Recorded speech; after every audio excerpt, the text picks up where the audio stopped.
So what we need to remember is the actual business of recruitment or search. What are we actually doing here? What are the actual steps we're looking to move through? And again, if we focus on what we're looking to achieve, which is 7 figures, then be sustainable, as we progress and we grow, we've got 2 outcomes.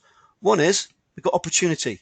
That is, our market grows, our positioning grows, our niche grows, our team grows, our leads grow. But more importantly for me is I want you to have certainty. Certainty. So as we move through, there's going to be a number of phases that you can probably relate to. And these phases are a direct reflection of what we've got in terms of, guess what? An asset, which I'll come back to shortly. So as we move through our business levels, and we think about why we are in business and we start at these levels, the first outcome is we're looking for cash flow. Now, depending on your market, whether it be whether you're in a perm market or a temp market or a contract market or all of the above, there may be different drivers for you. But cash flow is going to be a key driver when we start. But essentially what we've got happening is we've got a job. Now, next phase, where some of you are right now, down here, we're working in one-to-one. And it could be that your company is actually still working one-to-one. But the next phase is critical to breaking through that 7 figures. This is where we get into flow. And what that really means is there's the client side and the candidate side. If you break down recruitment, it is that simple. There are X amount of clients, you need X amount of candidates. It is that simple. When I came into recruitment about a decade ago, I was blown away by the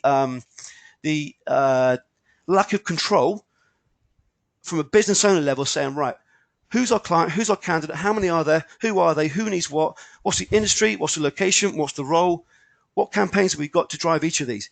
It was a mishmash. I thought I was going to find some underworld, which never actually happened. So at this phase, we need a client, need a candidate, and as we start to grow, and we could be now at about the 250 level, 500 level, you're now starting to get a team in place. You're now starting to get this one-to-one maybe that your team are doing. You're now starting to have admin and other bits happening. Now, again, we're not talking about automation, all the cool stuff that people want to talk about. We're talking about the fundamental principles of actually breaking through 7 figures and staying there. So it might be at this point that you're doing one-to-few. Now, the next is where we get into actually we are doing 7 figures. We are doing 7 figures, but we need to stay there. So 2 key drivers. First of all, this is where we work to one-to-many, which you probably know us for.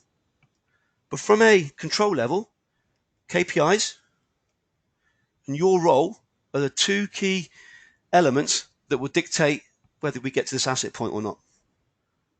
Now, if we don't have this, if we don't have the KPIs and the ownership daily, weekly, monthly, and also your role changing as you grow, we will revert back to feast and famine.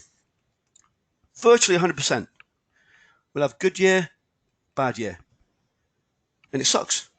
Now, the next part is if you're now doing 7 figures or multiple 7 figures, if you can take 10 days off a month, then you may have elements of this in place.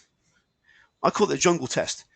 But the next part for me, again, going back to what I see as a key driver for monopolizing a market, is one to all. So if there's 10,000 clients, those 10,000, guess what? You are the authority. Going back to our asset. Guess what? We are connected on social. Guess what? They are in our campaigns weekly, daily, monthly, quarterly, whatever it might be.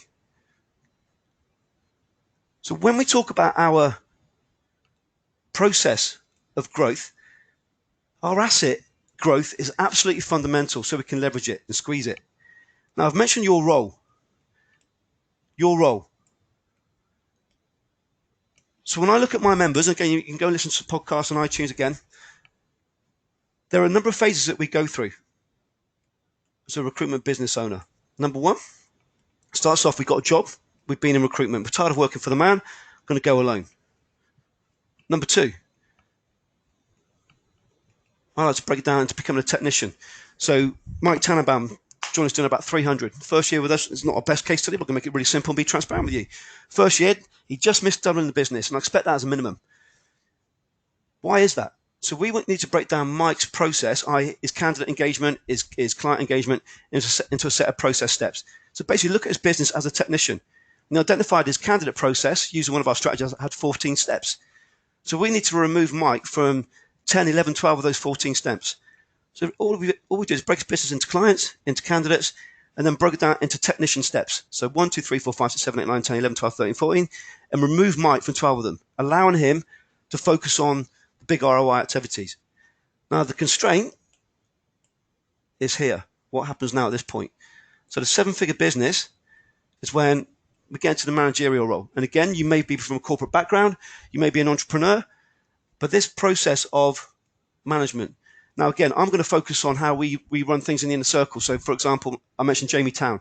So Jamie took his team from 35 down to 7. The most important person in his business was his VA. Why? Because the VA is running some of our automated strategies, bringing the client leads in, bringing the candidate leads in, removes the need for a sales director, a marketing director, etc., etc., etc., and multiple branches.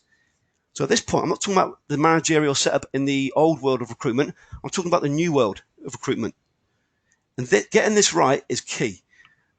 Now, it could be that you want a virtual business, could be you want an on-site business. It pertains to both. But this is the failure point and the success point. For most businesses at 7 figures, we're looking to grow from that point. Your role in the business, absolutely fundamental.